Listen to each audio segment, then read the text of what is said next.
حضرت اسرائیل سے عہد لے لیا حضرت یعقوب علیہ السلام نے کہ میری روح قبض کرنے کے لیے اچانک نہیں آنا، پہلے کو قاصد بھیج دینا۔ اللہ کے نبی تھے، ان سے وعدہ کر لیا۔ حضرت اسرائیل ایک عرصے کے بعد حاضر ہوئے، پوچھا کدھر آئے ہو؟ کہا قبض روح کے لیے آیا ہو۔ کہا تم نے تو وعدہ کیا تھا اچانک نہیں آؤں گا، پہلے قاصد بھیجوں گا۔ تو کہا حضرت میں نے تو قاصد بھیجے تھے۔ فرمایا میرے پاس تو ایک بھی نہیں آیا۔ عرض کی حضرت آپ کے سامنے کتنے لوگوں کی موت واقع ہوئی، یہ میرا قاصد نہیں تھا تو اور کیا تھا؟ یہ اٹھتے ہوئے جنازے میرا قاصد نہیں تھا تو اور کیا تھا؟ آپ کی داڑھی میں سفید بال اترائے، یہ میرا قاصد نہیں تھا تو اور کیا تھا؟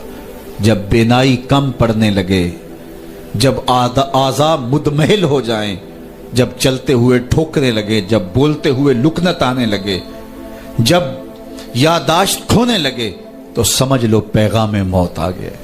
یہ ڈوبتا ہوا سورج ہمیں موت کا پیغام دے کے جا رہا ہے۔ دیکھو کیسا بھنگ پن تھا، کیسی دوپہر تھی، کیسی کرنوں کی تمازت اور حدت، شدت اور گرمی تھی، لیکن آج درد غروب سے زرد ہوا جا رہا ہوں۔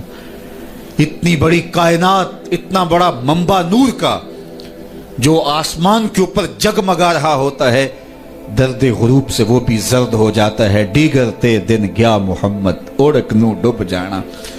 تو یہ ہمیں پیغام دیتا ہے میاں تم بھی جا رہے ہو۔ یہ پھیلے ہوئے قبرستان بتاتے ہیں۔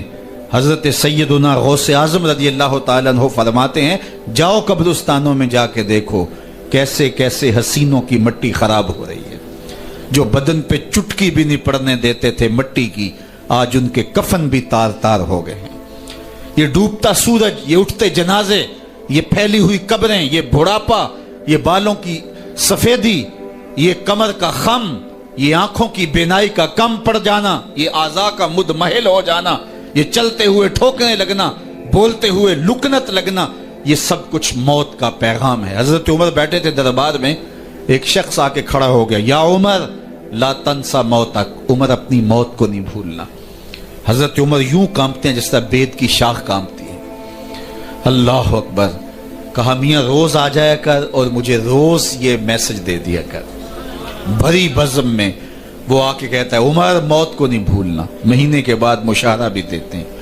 ایک دن آیا، اس کا شکریہ ادا کیا، مشاہرہ دیا، آج کے بعد نہیں آنا۔ مجھ سے کوئی گستاخی ہو گئی؟ نہیں۔ کوئی اور شخص آنے لگا؟ نہیں۔ تذکیر موت کی ضرورت نہیں رہی؟ فرمایا نہیں۔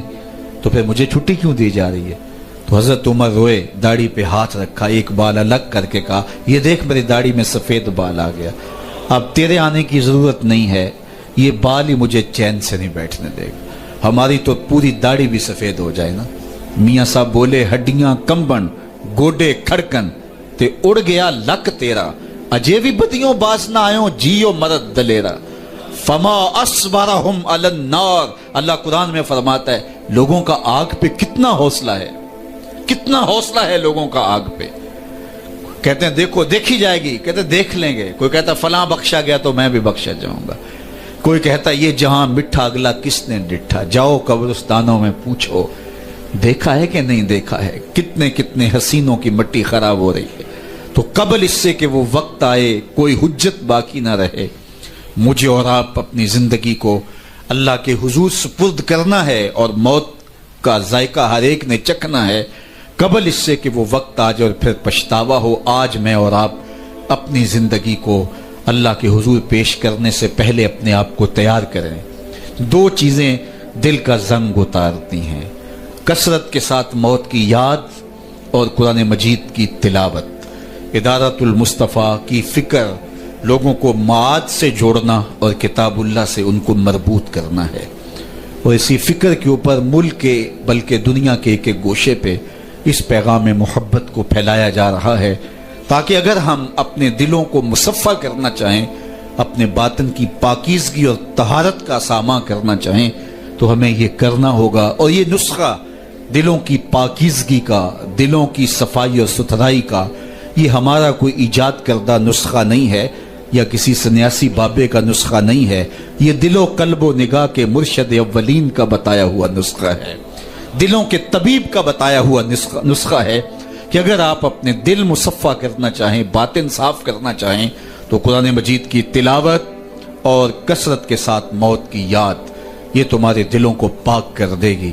حضرت یعقوب علیہ السلام نے اسرائیل سے وعدہ لیا تھا کہ میری روح قبض کرنے کے لیے اچانک نہیں آنا، پہلے کوئی قاصد بھیج دینا تاکہ میں موت کی تیاری کر لوں۔ ویسے اللہ کے نبی کے دامن پہ گناہ کا ایک دھبا بھی نہیں آ سکتا اور وہ ہر لمحہ تیار ہی رہتے ہیں، لیکن اس کے باوجود تعلیم امت کے لیے بہت ساری چیزیں ہوتی ہیں۔ میرے اور آپ کے آقا و مولا نے اللہ کی بارگاہ میں یہ دعا کی، اللہم انی اعوذ بک من الموت الفجاۃ، اے اللہ اچانک موت سے تیری پناہ مانگتا ہوں۔ اچانک موت آتی ہے اور انسان کو تلافی کا، توبہ کا موقع بھی نہیں ملتا، تو اچانک اموات سے پناہ مانگی گئی۔